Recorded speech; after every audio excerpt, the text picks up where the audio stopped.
Salut à tous, aujourd'hui on se retrouve pour une nouvelle vidéo interaction avec notre toile sur le module HTML5 Canva.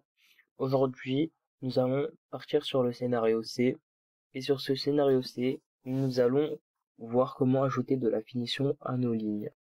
Tout d'abord, actuellement nous avons notre toile que nous avons codée dans la première vidéo et les 3 traits que nous avons codés dans la deuxième vidéo. Pour faire simple, nous devons aller dans notre éditeur de texte et ajouter une seule commande qui pourra changer la fin des lignes de nos 3 traits. Toujours, il faut savoir les coordonnées des traits, savoir quel trait va être modifié. Nous nous retrouvons sur notre éditeur de texte. Nous voilà sur notre éditeur de texte.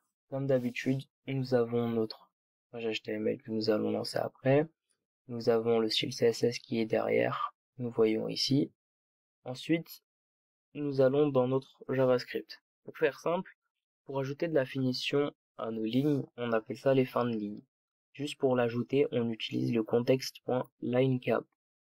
Et il y a 3 valeurs. Si on met la valeur but à cette commande, nous avons une fin de ligne par défaut. Si nous mettons round, nous avons une fin de ligne ondulée. Et si nous mettons square, nous avons une fin de ligne carrée. Alors tout d'abord, j'ai choisi nos 3 lignes comme de la deuxième vidéo. Vous voyez la première ligne ici qui est bleue, la deuxième qui est jaune et la troisième qui est rouge. J'ai gardé les mêmes commandes que d'habitude. J'ai juste augmenté la taille de 10 comme vous voyez ici avec le contexte line width. Ici, ici et ici. Les 3 lignes sont à la même taille. Ensuite, je leur ai ajouté une fin de ligne à chacune des lignes. Tout d'abord, ici, nous avons la fin de ligne par défaut.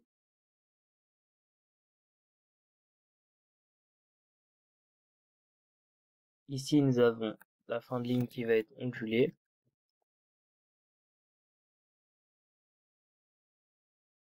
Et ici, nous avons la fin de ligne qui va être un peu carrée.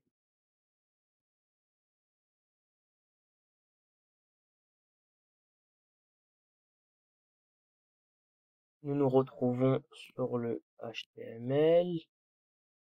Comme ça, c'est réalisé.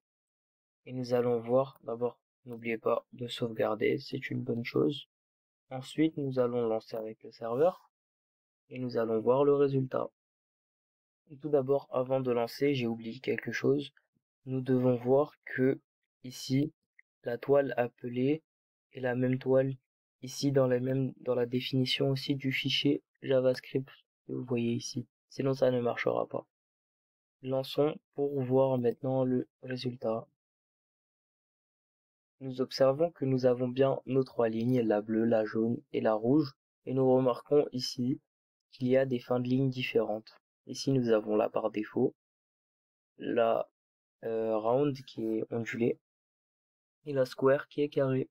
Voilà, nous avons fini pour aujourd'hui. Nous nous retrouvons dans la prochaine vidéo où on ajoute les jointures de lignes. Au revoir, à la prochaine.